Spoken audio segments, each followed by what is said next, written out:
Where do they go? What do they feel? Are they truly at peace, or do they still need your help? Tonight, I want to reveal to you something that most people have never heard, a truth that Saint Faustina Kowalska, the great secretary of Divine Mercy, received directly from heaven. What she discovered about the souls of the dead will change forever. The way you pray, the way you live, and the way you prepare for your own final moment. This is not fiction. This is not philosophy. This is the testimony of a saint who walked between two worlds, who saw with her own eyes what few have been permitted to see. Perhaps at this very moment you are carrying a weight in your heart.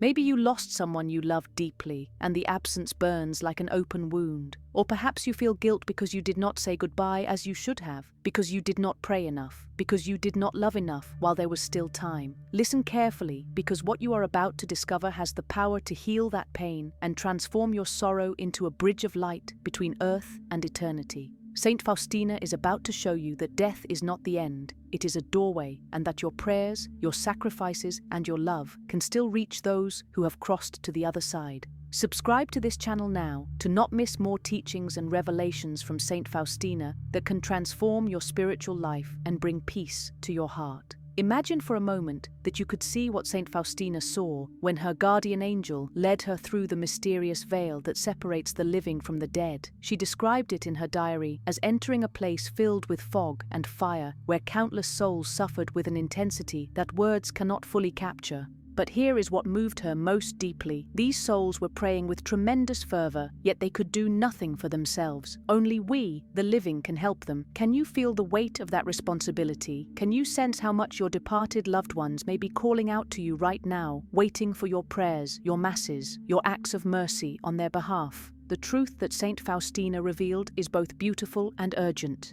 Every soul that leaves this earth encounters Jesus face to face in what the Church calls the particular judgment. In that sacred instant, there are no more masks, no more pretenses, no more self-deception. The soul sees itself as God sees it, bathed in the light of infinite truth and infinite love. And in that moment of total clarity, each soul receives its eternal destiny according to how it lived, how it loved, how it trusted in divine mercy. Some enter immediately into the glory of heaven, where they see God face to face and overflow with joy beyond all imagining. Others, saved but not yet perfectly purified, enter into a place of hopeful suffering called purgatory, where they burn not with the fire of punishment, but with the fire of longing, the fire of a love that must be made completely pure before it can embrace the Holy One. And tragically, there are those who chose to reject God's mercy until their final breath, and who now endure the eternal separation they freely chose, a reality so terrible that Saint Faustina wept when she saw it. What does this mean for you today? It means that every moment matters. Every choice you make, every act of kindness or selfishness, every prayer offered or neglected, every reconciliation pursued or refused, all of it carries eternal weight. Saint Faustina learned from Jesus himself that the greatest tragedy is not physical death but spiritual death, the death of a soul that closes itself to mercy. Jesus told her, with tears in his voice, that souls are lost despite his bitter passion, despite the infinite price he paid on the cross. He offers them the final plank of salvation, the feast of his mercy, but if they do not turn to his mercy, they will die forever. Can you hear the anguish in those words? Can you feel how desperately Jesus desires to save every single soul, including yours, including those you love? But there is hope. Radiant and powerful hope that shines through every page of Saint Faustina's diary. Jesus revealed to her that his mercy is greater than all human misery, greater than the sins of the entire world. No matter how far someone has fallen, no matter how deep the darkness, no matter how heavy the burden of guilt, the ocean of divine mercy is deeper still. Jesus told Saint Faustina, "The greater the misery, the greater the right to my mercy. Invite all souls to trust in the abyss of my mercy." These are not just beautiful words, they are a promise, a lifeline thrown to every drowning soul. And here is the mystery that should set your heart on fire. You can be the instrument of that mercy. Your prayers, your fasts, your offerings, your acts of charity, all of these become channels through which God's grace flows to souls who desperately need it, both the living and the dead. Think about your loved ones who have died. Are they among the blessed who already see God? Or are they among the holy souls in purgatory, longing to be with Him but not yet fully purified? Saint Faustina saw these souls and understood their suffering in a way that pierces the heart. They experience an intense desire for God, a homesickness for heaven that burns with an ache more profound than any physical pain. Yet at the same time, they are filled with peace and joy because they know with absolute certainty that they will see Him. They are saved. Heaven is guaranteed. They are simply being prepared, being refined, being made worthy to stand in the presence of infinite holiness and infinite beauty. But here is what you must understand. They cannot help themselves. They cannot earn one more grace. They cannot shorten their purification by even a single moment. They can only wait and pray and trust in the mercy of God and in the charity of those of us who still walk the earth. This is where you enter the story. This is where your life takes on a meaning that transcends the boundaries of time and space. When you offer a mass for the dead, when you pray the rosary for a departed soul, when you gain an indulgence and apply it to someone in purgatory, when you make a sacrifice or perform an act of mercy in their name, you become a co-worker with Christ in the work of salvation. Your small act of love touches eternity. Your brief prayer releases torrents of grace. Saint Faustina learned that even the smallest offering, made with sincere trust in divine mercy, can free a soul from years of purification. She once saw a soul that had been suffering in purgatory who came to her and begged for prayers. When she prayed, she saw that soul relieved and eventually released into glory. The communion of saints is not a metaphor, it is a living reality, a circulation of grace that binds heaven and earth and purgatory into one great family of love. Here is a question that should shake you to your core. How many of your loved ones are waiting for your prayers right now? How many souls are calling out your name, hoping you will remember them, hoping you will not forget them in the rush and noise of daily life? How many opportunities to bring comfort to the suffering have you let slip by simply because you did not understand how much your prayers matter? This is not meant to burden you with guilt, but to awaken you to a magnificent possibility. Every day you have the chance to be a messenger of mercy, a liberator of captive souls, a hero in the invisible war between light and darkness, and all it requires is that you remember, that you pray, that you love beyond the grave. Saint Faustina was shown by Jesus that one of the most powerful ways to help the souls in purgatory is to pray the chaplet of divine mercy for them. This simple prayer, which takes only about 7 minutes to recite, offers to God the body and blood, soul and divinity of Jesus Christ in atonement for sins and for the sins of the whole world. When you place the infinite merits of Christ's passion between God's justice and the souls who need purification, something miraculous happens. The flames of purgatory are cooled by the streams of blood and water that flowed from the heart of Jesus. The longing of those souls is satisfied with the very presence of the one they love. Saint Faustina wrote, "O my Jesus, I ask you for the souls in purgatory. May the torrent of your blood and water that gushed from your heart quench the flames of the fire of purgatory, so that the power of your mercy may be glorified thereto." Can you imagine praying this prayer every day, knowing that each time you do, you are bringing relief to souls who have no other help but you? But Saint Faustina also revealed something that few people know, and even fewer practice: the hour of great mercy. Jesus told her that at 3 o'clock in the afternoon, the hour when he died on the cross, a special grace is poured out on the world. He said, "In this hour I will refuse nothing to the soul that makes a request of me in virtue of my passion." Do you understand what this means? Every day, at 3 in the afternoon, you have an appointment with divine mercy. At that hour, you can intercede not only for yourself, but for the dying, for sinners, for souls in their final agony, for those in purgatory. Saint Faustina was instructed to immerse herself in the mercy of Jesus at that hour, to adore it, to thank him for it, and to implore its power for the whole world, and especially for poor sinners. What would happen if you set an alarm on your phone for 3 o'clock every day and spent just 1 minute in that hour offering a prayer for souls who need mercy most? What miracles might flow from such a simple act of faithfulness? Here is a truth that will make you weep if you allow it to enter your heart. Jesus is more eager to pour out his mercy than we are to receive it. Saint Faustina wrote that Jesus told her, "Souls who make an appeal to my mercy delight me.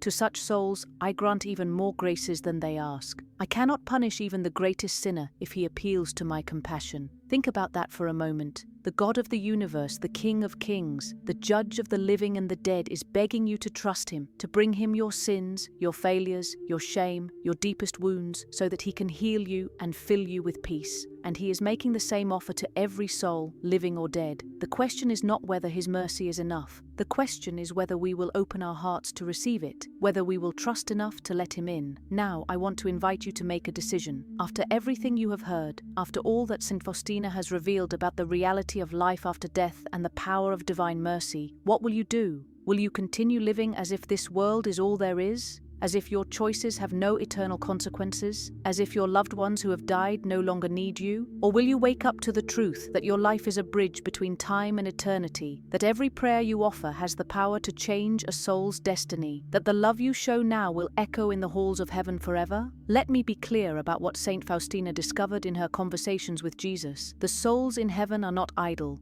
They are not sleeping. They are not distant from us. The saints who already see God face to face are fully alive, more alive than we are, and they are passionately interested in our welfare. They intercede for us constantly. They rejoice over every step we take toward holiness. They weep when we fall into sin. They celebrate when we rise again. The Blessed Virgin Mary, whom the souls in purgatory call Star of the Sea, visits them and brings them comfort. She is not limited by time or space. She can be with each suffering soul personally, tenderly, maternally, reminding them that their suffering will soon end and that glory awaits them. And those in purgatory, though they suffer, are filled with hope and love. They do not curse their pain because they understand its purpose. They see clearly how much they need to be purified before they can stand in the presence of God. Saint Catherine of Genoa, another mystic whom Saint Faustina would have known, wrote that the souls in purgatory would not leave that place for anything in the world, even if they could, because they know it is exactly what they need. Their suffering is not arbitrary punishment. It is the medicine of love, the fire that burns away every trace of selfishness and sin so that they can become pure enough to receive the embrace of God. They trust completely in His mercy. They know He has not abandoned them, and they wait with patience and longing for the moment when the last veil will fall and they will see His face forever. But here is what should move you to action. Their wait can be shortened by your charity. The Church has always taught that the living can help the dead through prayer, almsgiving, indulgences, and especially the Holy Mass. This is not some medieval superstition. It is a doctrine rooted in Scripture and confirmed by the constant teaching of the Church for 2,000 years. The second book of Maccabees tells of Judas Maccabeus sending money to Jerusalem to offer sacrifices for his fallen soldiers, making atonement for the dead that they might be delivered from their sin. St. Paul speaks of a fire that will test each person's work and of those who will be saved but only as through fire. The Council of Trent solemnly defined that purgatory exists and that the souls detained there are helped by the prayers of the faithful and above all by the acceptable sacrifice of the altar, the Holy Mass. So what does this mean practically for you? It means that the next time you attend Mass, you should intentionally offer it for your deceased loved ones. Tell the priest you would like to have a Mass said for them. It means you should make a habit of praying for the dead every single day, even if it is just a simple prayer. Eternal rest grant unto them, O Lord, and let perpetual light shine upon them. May they rest in peace. It means that when you gain an indulgence, a way of removing the temporal punishment due to sin, you can apply it to a soul in purgatory. It means that acts of charity done in memory of the dead, visiting the sick, feeding the hungry, forgiving those who hurt you, all of these become sacrifices that benefit the souls awaiting purification. Think about this. Every time you forgive someone who wronged you, you can offer that act of mercy for a soul in purgatory. Every time you fast or give up something you enjoy, you can unite that small sacrifice to the sufferings of Christ and ask Him to apply it to the souls most in need. Every rosary you pray can be a lifeline thrown to someone drowning in the fires of longing. You have more power to help the dead than you ever imagined. The question is, will you use it? Will you live each day with an awareness that you are part of a communion that stretches from earth to heaven to purgatory, and that your love can make a real difference in the lives of souls you may never see in this world but will meet face to face in the next? If you feel inspired by what you have heard, if your heart has been touched by the message of divine mercy that Saint Faustina carried, write in the comments right now, Jesus, I trust in you. Write it as a public act of faith, as a commitment to begin praying for the souls who need your help. Write it as a way of telling Jesus that that you accept his invitation to be a channel of his mercy. And if you have not yet subscribed to this channel, do it now, because every week we share teachings like these that can transform your spiritual life and bring you closer to the heart of God. Don't let this moment pass without making a concrete decision to change your life. Saint Faustina also revealed something that should fill you with urgency. Time is short. Jesus told her repeatedly that he is coming again, that a day of justice will follow this age of mercy, and that souls must turn to him now while there is still time. She wrote in her diary, "My daughter, tell the world about my mercy. Let all humanity know my unfathomable mercy. It is a sign for the end times. After it will come the day of justice." These are not words meant to terrify but to awaken. God is patient, but his patience is not infinite. Every day that passes is one less day to repent, one less day to help the dying turn to mercy, one less day to offer prayers for souls in purgatory. The time to act is now, the time to pray is now, the time to trust is now. But perhaps you are thinking, I am not a saint, I am weak, I am full of sin. How can God use someone like me to help others? Listen to what Jesus told Saint Faustina about this very question. He said, "I demand from you deeds of mercy, which are to arise out of love for me. You are to show mercy to your neighbors always and everywhere. You must not shrink from this or try to excuse or absolve yourself from it." Notice he did not say, "First become perfect and then show mercy." He said, "Show mercy now, as you are, with all your weaknesses and imperfections." The way to holiness is not to wait until you feel holy enough to act. The way to holiness is to act, to trust, to love, and to let God transform you through the very acts of mercy you perform. Saint Faustina lived this truth. She was not born a mystic. She was a simple peasant girl with almost no education. She worked as a cook and a gardener and a doorkeeper in her convent. She struggled with doubts, with fears, with physical suffering, with spiritual darkness. There were times when she felt abandoned by God, when the heavens seemed closed, when prayer felt empty, but she persevered. She trusted even when she could not feel God's presence. She loved even when love seemed to cost her everything. And because of her faithfulness, Jesus chose her to be his secretary, his messenger, his voice crying out to a world that had forgotten the tenderness of divine mercy. You are called to the same mission. Not everyone will write a diary like Saint Faustina or receive visions of Jesus, but everyone is called to be a witness of mercy. You are called to show mercy in your home, with your spouse, with your children, with your parents. You are called to show mercy at work, with colleagues who irritate you, with bosses who are unjust, with employees who disappoint you. You are called to show mercy in your community, with neighbors who are difficult, with strangers who are suffering, with enemies who have hurt you. And you are called to show mercy to the dead, by praying for them, by offering masses for them, by living in a way that honors their memory and continues the good they tried to do while they were alive. One of the most moving passages in Saint Faustina's diary is when she describes seeing the Mother of